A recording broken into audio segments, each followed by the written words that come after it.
What's up, guys? We are back. I want to do a different video this time around. I want to talk about how you can come and volunteer in Ukraine physically if you want to. So I want to cover that in this video. I don't know how long it's going to be, but I get a lot of questions about this stuff. And I think there's some misconceptions that the Legion is the only option. And I've been trying to break that stigma in my last handful of videos regarding Hatia, the 13th Brigade, that you can join that has a good international team. And anyway, so let me introduce myself, and then I want to give you my background and my story here in Ukraine, and then I will talk about some different options you have as far as volunteering here in Ukraine. So first off, my name is Saxon. That is my real name, not to be confused with somebody with a call sign out here named Saxon. Okay, I go by Vegas. That is my call sign, Vegas, Vegas. Most people call me that out here in Ukraine. I joined the International Legion for the Defense of Ukraine in January of 2023. I am still in Ukraine. I am no longer in the Legion. I'm with a different team that is helping or is working with the 13th Brigade Hatia. I am a trained and certified combat medic corpsman here in Ukraine as well. So, with this said, you guys, before I came to Ukraine, I had zero military experience. Okay, I was a firefighter and an EMT outside Fort Worth, Texas, with a smaller volunteer department. Okay, luckily I was able to get a ton of training through those guys. They paid for all my training and got some really good certificates and stuff like that. So when the war popped off, at the time I was 27. I was sitting at home, thinking, hey, I don't have any kids. I don't have a wife. I've got a bunch of training. Maybe I'm gonna go help. I had this feeling, I had this calling to come help in Ukraine, so I did that. I did not have the intention to come here and fight. I bought a ticket. I flew into Poland, and I flew into Krakow specific, or no, I'm sorry, I flew into Warsaw specifically, and then took a bus into Ukraine. I'll talk more in detail about how to get into Ukraine in a minute. These videos in the back are just some of my older videos from my first deployment when I was last year in 2023 here in Ukraine. So I flew into Poland, bust into Ukraine, and then I went door knocking basically. I went to military bases and hospitals and basically showed them my certificates, said, hey, I want to help in a medical field or possibly like a search and rescue type deal. And nobody really knew what to do with me. And I spent 10 days in country going from Lviv to Kiev to Kharkiv. So from west to east, then back west to Lviv. I don't know why this is in my folder, sorry. And then finally somebody said, hey, you should check out the International Legion. I was like, okay, I don't know what that is, but I'll go talk with them. I talked with a recruiter at the Legion in Lviv. They said, hey, we typically only take people with military experience, but because you have first responder and related skill sets, we can take you as a combat medic. So I joined the International Legion. I went to the training base, spent about 8 weeks in training, basic combat training, firing rifles, throwing grenades, trench moving, shit like this. And then in March 7th of 2023, we deployed to Kupiansk. I was in 1st Battalion, Charlie 3 Platoon. So that's kind of my background. And hold on, let me clear this up as well. I the first time I came to Ukraine when I was in the Legion, I was only here for a handful of months, maybe 4 months in total. Half of that was training, half of that was combat related on the front line. So because of some stuff that I started seeing happen on the front in regards to some leadership and some different things, I made a full video about why I left, but I made the decision to leave, went back to the US, and then ended up coming back. And now I'm here for good. I moved here permanently, so I live here. That's kind of my story, quick background on me. So I've got some notes written down here that I want to cover with you guys. That's my story. So let's talk about the International Legion. at the beginning, the International Legion has not been a thing for a long time, like the French Foreign Legion. The French Foreign Legion is very well established, well structured, very squared away legion that's been around for decades. Okay, I believe my great grandpa was in the French Foreign Legion.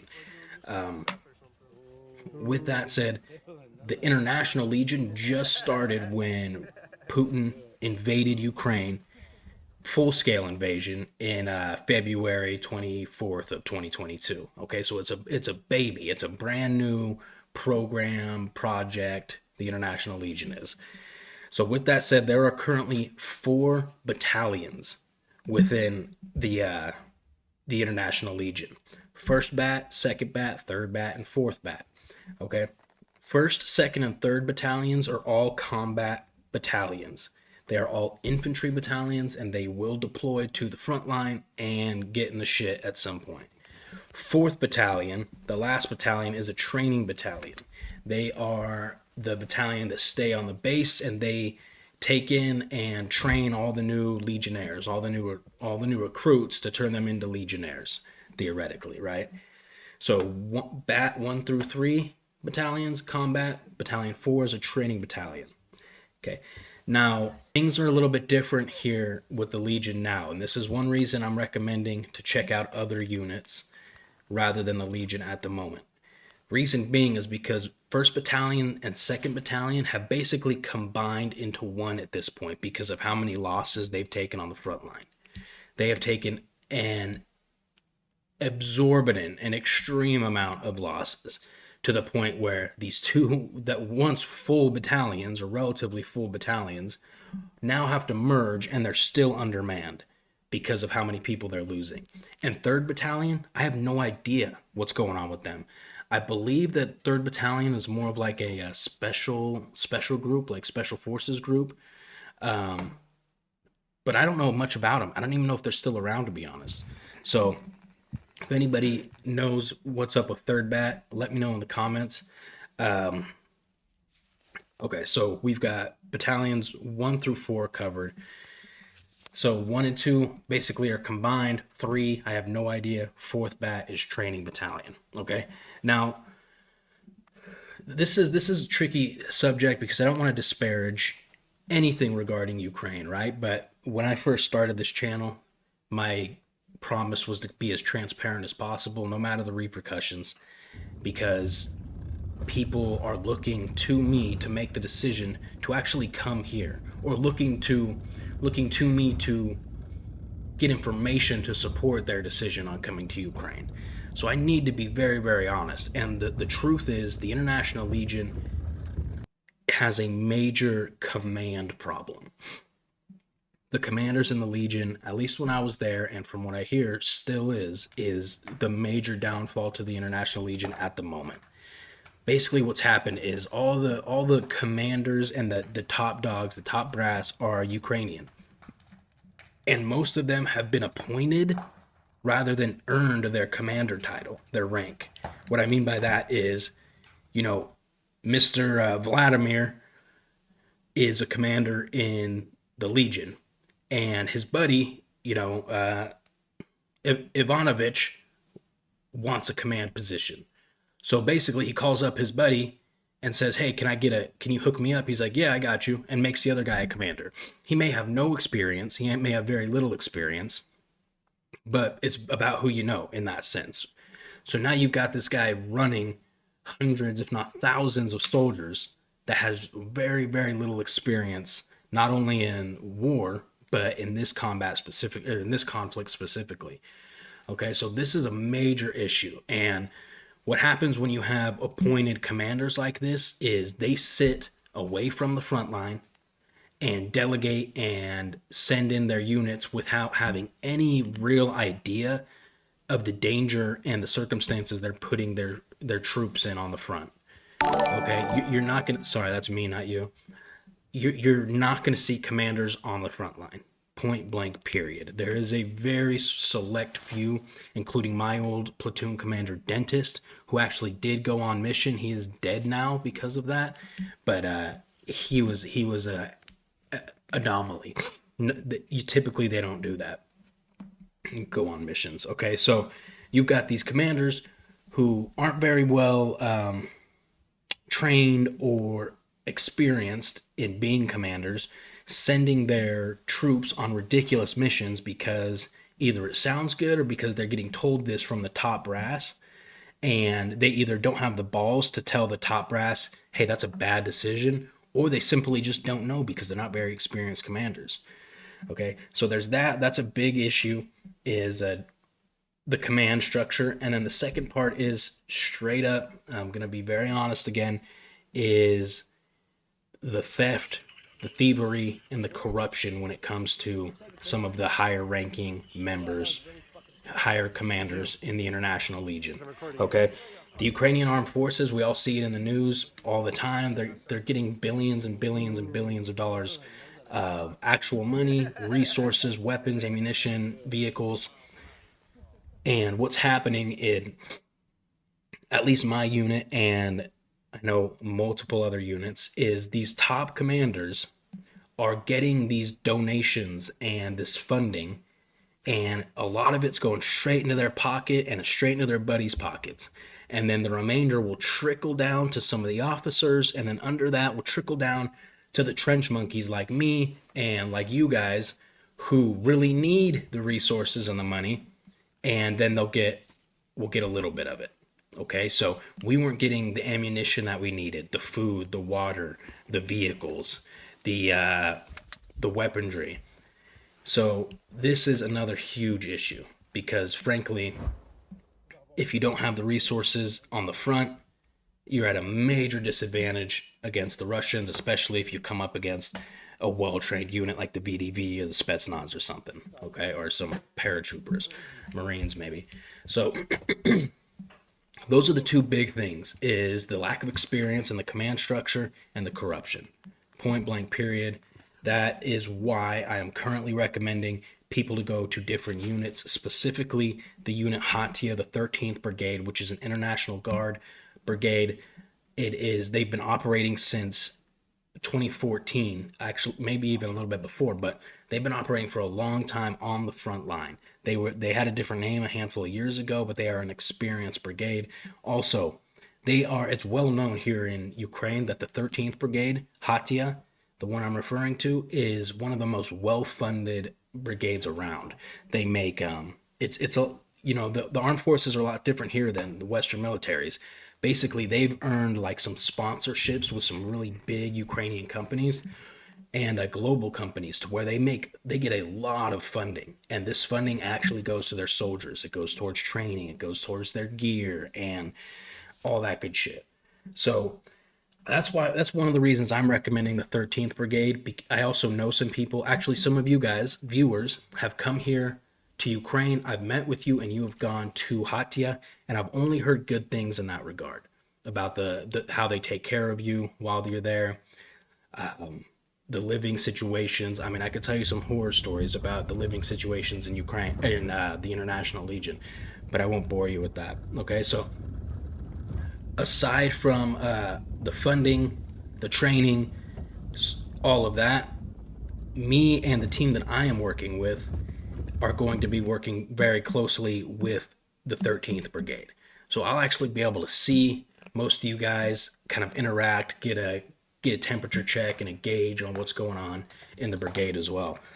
So that's also a bonus for me. But to be very clear, I get no kickbacks. I don't get any like money or like perks or brownie points for sending people to the 13th Brigade.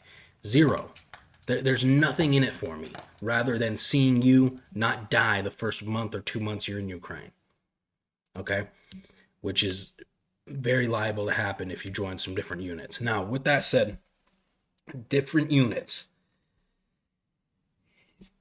A lot of you guys, if you've been following me or you've been following this conflict, or you know anything about, conflict in general, you know Azov unit, you know Kraken, you know 3AB, 3rd Assault Battalion, or 3rd Assault Brigade. You know these guys. You know the GUR, GUR, which is the intelligence it's the intelligence sector of the armed forces, which also translates to special forces. Anyways, you can join these as a foreigner as well. You can join Azov, Kraken, 3AB. It's going to be a different kind of process. For example, with the 13th Brigade Hatia that I'm talking about, there's a link in my description below. You can literally click it, and there's a tab right in the middle of the screen that says apply now. Okay, but with Azov, Kraken, 3AB, excuse me, it's a little bit different. I know people who have done it, and they like these units. It's kind of one of those things where you got to know somebody who's there. They'll recommend you. They'll go through an application process and then an interview process. And I know, like with 3AB, they'll give you like a trial period to where you come and you work with 3AB for a week to see if you can make it, to see if you fit in with the team, to see if you cause any problems. And if you pass this 1 week, then cool, you can work with the brigade, you get contracted with the brigade, all that, or with the unit. So you can join these units. It's just a little bit more complicated of a process. Now, aside from that, Azov, Kraken, 3AB, GUR, these are assault units. These are stormtroopers. Okay, straight up assault troopers. You're not going to be doing defensive missions like I was on. You're not sitting in trench lines for 24, 48, 72 hours waiting for the Russians to push. It's not a glorious job, but the Azov and Kraken, these are the jobs that you see in the videos, right? They are assault, they are high speed, they're fast, they're extremely dangerous. Okay, please do not get it twisted. These units are taking major losses as well. Okay, one of the differences with these units is they're higher profile units, so they have basically just a list of people that can fill the ranks when they lose people. They're really at no shortage of manpower, like some of the other lesser known Ukrainian units. You will have, in my opinion, and from what I know, you're going to have much better training and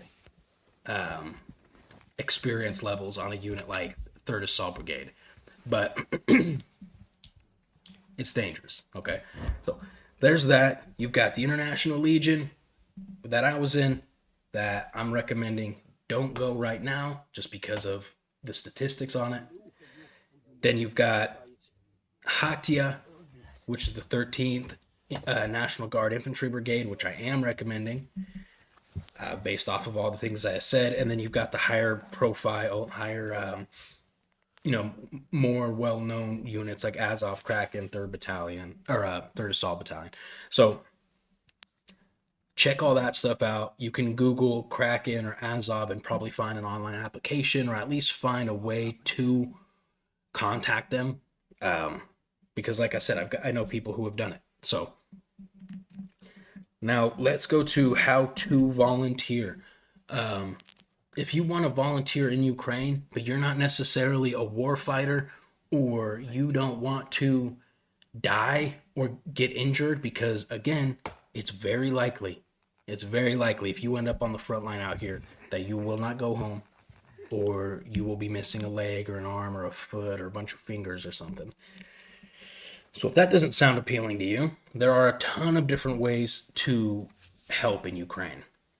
Okay, for one, there are different positions within the military units that are not going to be like assault trooper, right? So you can get drone positions, you can get driver positions, you can get medic positions that work maybe on the 2nd or 3rd line, closer to a stab point, a stabilization point, where you're not, guaranteed to be hit by artillery for 8 hours straight.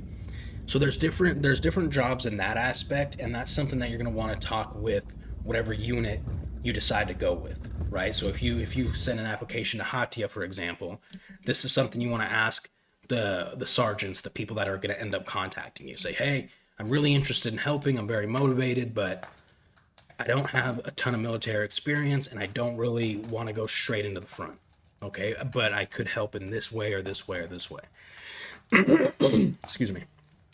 Aside from the military units out here, what they have, and it's very popular. They're called NGOs, non-governmental organizations, I believe. These are very popular out here. Now, these NGOs, they're kind of a tricky subject because on the outside looking in, they have very good pure intentions, like they're here to help Ukraine. And some of them, that is their only intention. Okay, I know a couple groups that they are here. They live and breathe and bleed yellow and blue, and they are here to help no matter what the circumstances. Now, other NGOs are strictly here for what we call grifting or making money, pocketing money, and helping a little bit. Okay, basically these NGOs receive funding. They market themselves. They receive funding from businesses, independent people, whatever. They're private companies, right? So they receive this funding, and these people that are funding them just assume that these funds are going to whatever this NGO is telling them they are going to. But oftentimes you've got the leaders of these NGOs living in real nice mansions, way away from the fight, way away from any danger, while they have volunteers for their NGO that are working with zero pay, right? And actually doing the legwork for this company. Excuse me. So it's kind of like, it's almost similar to the leadership structure in the Legion, right? You just got to be careful. It's one of those things that you may not know right away until you work with them for a bit and you see this happening, and then you walk away. You find a different group. Not every group's like that, but with NGOs, they've got a bunch of different kinds, right? You've got NGOs that help make drone parts. You've got NGOs that cook food for soldiers. You've got NGOs that drive ambulances and do medical stuff, like 10 kilometers away from the front line, a little bit further back in like some CCP areas. Or not a CCP, but like more stabilization, maybe a little bit further back. So there's NGOs that do all kinds of stuff. So these are really the big ways of helping. You don't have to, in order to help Ukraine and support Ukraine in the war, you don't have to run out and go fucking get shelled and get shot in the neck or something, right? On the front line. There's a ton of different ways. Not to mention you can support from home. You can donate or whatever it is. Just make sure you're donating to the right people. Vet these people that are asking for funds. Like sometimes you can find YouTubers even that if you trust the YouTuber and you donate, and I'm not saying to me, do not donate to me, okay? But I'm saying if you find someone like I know Civdiv, for example, his donations go straight into his team, and he buys drone stuff, and he even puts like his donators' names on some of the bombs that he attaches to his drones, right? So there's some stuff that you could see your money going directly to, and you could see it helping in the fight here in Ukraine. That's a more effective route than, saying, oh, I'm going to give money to the fucking Red Cross, or not to say that they're bad or anything, but you don't know where those funds are going exactly, right? Or some of these bigger NGOs here in Ukraine, you don't know. You're just another name and another dollar sign on a massive list that they have. You don't know where that money's going. So this is a lot. We're already 23 minutes in, but I think this is really crucial information, and I've been getting a lot of questions about it. Okay. Last thing I'm going to mention is physically, how do you get into country? So you obviously need a passport, okay? Now, American and I believe most UK passports, they work as your visa. So you don't have to get this separate visa when you show up to the border, then you got your passport and then a visa. No, you just have your passport and say, hey, I'm here to help, blah, blah, blah. They stamp it, you go in, okay? I've talked with some guys from like India, Africa, and they're running into an issue where they've got their passports, but now they're saying they need to get these visas to actually even just cross the border. So keep that in mind.